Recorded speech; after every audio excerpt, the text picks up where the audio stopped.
ETF index mutual funds నేర్చుకుని stock మార్కెట్లో రాణించాలనుకుంటున్నారా? వెంటనే ఈ నెంబర్కి కాల్ చేయండి.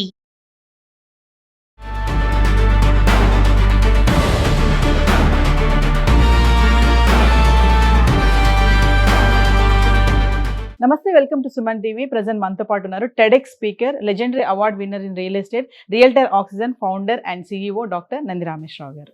నమస్తే సార్. నమస్తే సార్, అద్దిల్లు, ఈఎంఐ కట్టి సొంత ఇల్లు అంటే అసలు అద్దె కట్టడం వల్ల, అద్దెకు ఉండడం వల్ల ప్రయోజనాలు ఏంటి, ఈఎంఐ కట్టి సొంత ఇల్లు తీసుకోవడం వల్ల ప్రయోజనాలు ఏంటి అంటే ఇక్కడ అడ్వాంటేజెస్ అండ్ డిసడ్వాంటేజెస్ కూడా కావాలి సార్ నాకు. ఈ రెండు కరెక్టే, రెండు తప్పే. 50-50 బ్రిటానియా బిస్కెట్. సో ఫస్ట్ మీరు ఏమన్నారంటే అద్దెకి తీసుకోవాలా, ఈఎంఐ కట్టి సొంత ఇల్లు, అది డిపెండ్స్ ఆన్ 4-5 పారామీటర్, చాలా పారామీటర్, బట్ సింపుల్గా 3-4 పారామీటర్లో చెప్తాను.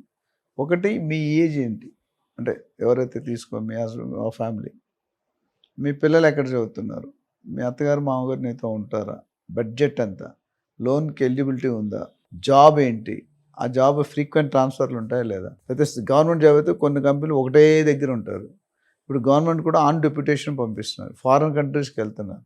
సో ఇవన్నీ కూడా part and parcel of the decision making. ఒకవేళ మీరు కేస్ 1, కేస్ 2 చెప్తారు. కేస్ 1లో just started the career 25-30 years. ఒకప్పుడు మన నాన్నలు చూసుకుంటే రిటైర్ అయ్యే ముందు 58 ఇయర్స్, ఇప్పుడు 60 రిటైర్మెంట్ ఉండేది.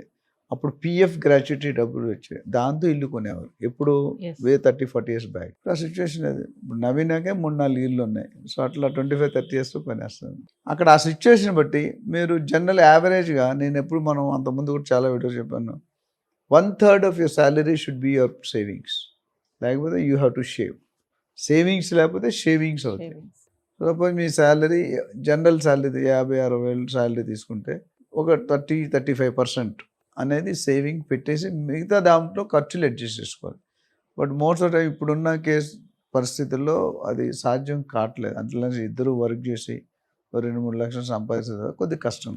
సో మీ ఫ్యామిలీ సైజు, మీ అంటే ఎంతమంది ఉంటారు, ఎన్ని బెడ్రూమ్ కావాలి, కాస్ట్ ఎంత, ఏ ఏరియాలో కావాలి, ఇవన్నీ కూడా మా రియల్ ట్రాక్స్లో మీకు తెలిసి ఇన్వెస్ట్మెంట్ అడ్వైస్ సెల్ ఉంది. అంటే ఒక గంట మీకోసం స్క్రీనింగ్ చేసి మీకు చెప్తాం. ఇప్పుడు డాక్టర్ దగ్గరికి వెళ్ళారనుకోండి, ఎలాగైనా మందులు ఇస్తాడా, ఏం చేస్తాడు, ఇంట్రోగేషన్ చేస్తారు. తర్వాత మన మందులు ఇస్తాడా, ఇవ్వడు, టెస్టులు రాస్తాడు. ఆ టెస్ట్ వాళ్ళ క్లినిక్లో చేయించాలి, అది వేరే సంగతి. వచ్చిన తర్వాత నీకు మందులు రాసిచ్చి 3 రోజులు వాడమ్మా, తగ్గపోతే మళ్ళీ రా అంటాడు. దేవుడి తర్వాత దేవుడు డాక్టర్. కానీ ఇక్కడ ఏంటంటే అలా కాదు. ఎందుకు, మీరు మీ బడ్జెట్ కెపాసిటీ తెలియకుండా ఏం చెప్పారు. సపోజ్ మీ దగ్గర 25 ఇయర్స్ జాబ్ జాయిన్ అయితే 10 ఇయర్స్ వర్క్ చేశారు, మీ శాలరీ 50,000 రూపాయలు. 50,000 ఇంటూ 25,000, మీరు 17-18,000 సేవ్ చేశారు. 10 సంవత్సరానికి 15,000 అనుకుంటే 2 లక్షలు యావరేజ్గా. 10 సంవత్సరాలకి 20 లక్షలు.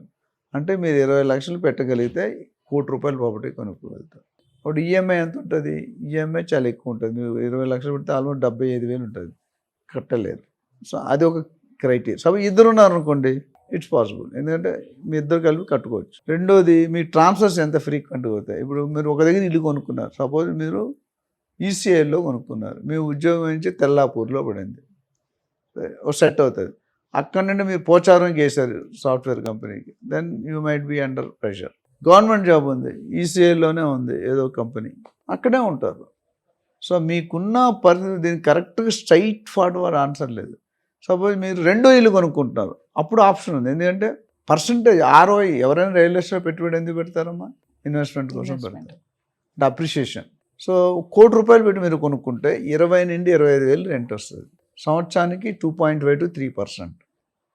అంటే 1 కోటి రూపాయలకి మీరు 3 లక్షలు లాభం పొంది 3% మ్యాక్సిమం, 2,000 ఇటు ఉండొచ్చు. అప్పుడు మీరు కట్టే ఈఎంఐ ఎంత ఉంటుంది, 1 కోటి రూపాయలకి 75,000 ఈఎంఐ కట్టాలి. ఇది ఎక్కువ ఉందా, అది ఎక్కువ ఉందా అని చూసుకోవాలి.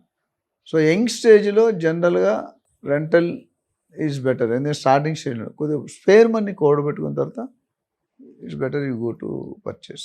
నాకు ఒకటి అర్థం కాదు సార్, ఇప్పుడు 50-60 వేలు పెట్టి అద్దెల్లో ఉంటారు, వాళ్ళు ఎందుకు దాన్ని ఈఎంఐగా టర్న్ చేసుకోవడానికి ధైర్యం చేయరు అంటే మార్జిన్ మనీ ఉండాలి కదా వాళ్ళ దగ్గర.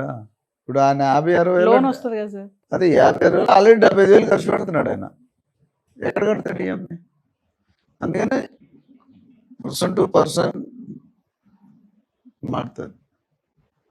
Stage to stage age matters. మీరు వాళ్ళు ఆల్మోస్ట్ 60కి వచ్చేసారు, మీకు లోన్ రాదు. First repayment capacity, it depends upon your CIBIL rating, it depends upon your salary, it depends upon your pension, depends on your parents history.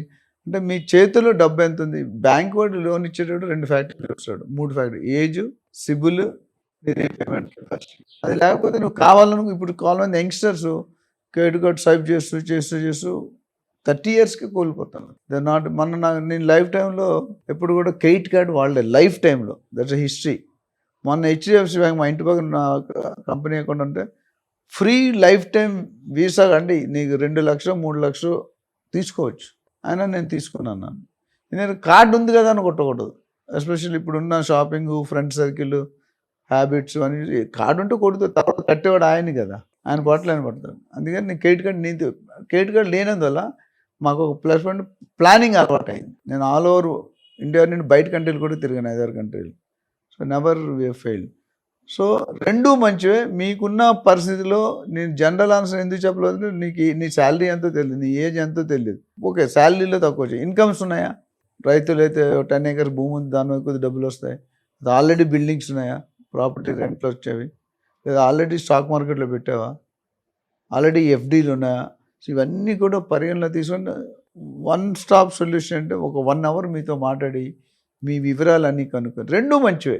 మీకున్న personality EMI is good. But ఎందుకంటే ఈఎంఐలో ఏమవుతుందంటే మీ property transfer అవుతుంది కొన్ని రోజులు. రెంటల్లో ఎప్పటికీ transfer కాదు. అందరికి సొంత ఇంటి కల. నేను చాలా వీడియోలు, నేను 30,000 మంది బయర్స్ని గైడ్ చేశాను. గైడ్ చేసినప్పుడు నన్ను ఎవరైనా మీకు ఎన్ని ప్రాపర్టీస్ ఉన్నాయని ఒక యాంకర్ అడిగింది. ఇలా 30,000 ప్రాపర్టీస్. ఆవిడ హార్ట్ అటాక్ వచ్చింది ఆల్మోస్ట్. ఏంటి సార్ 30,000 అని? అవునన్నా. నా దగ్గర కొన్న ప్రతి బయ్యర్ కూడా సేల్ డీడ్ సైన్ చేసినప్పుడు వాళ్ళ కళ్ళల్లో చూస్తాను, వాళ్ళ కళ్ళల్లో ఆనందం నా ఆనందం అనుకుంటా. That's the outstanding result. So both are good. So ఎవరికైనా ఈ డౌట్ ఉన్నప్పుడు ఉంటుంది. అలాంటి ఎక్స్పర్ట్స్ చాలామంది ఉన్నారు. నేనున్న నాలో మీరు ఎవరైనా ఒక జెన్యూన్ ఎక్స్పీరియన్స్ వాళ్ళకి వస్తే మీకు డెఫినెట్గా will guide you. Thank you. Thank you.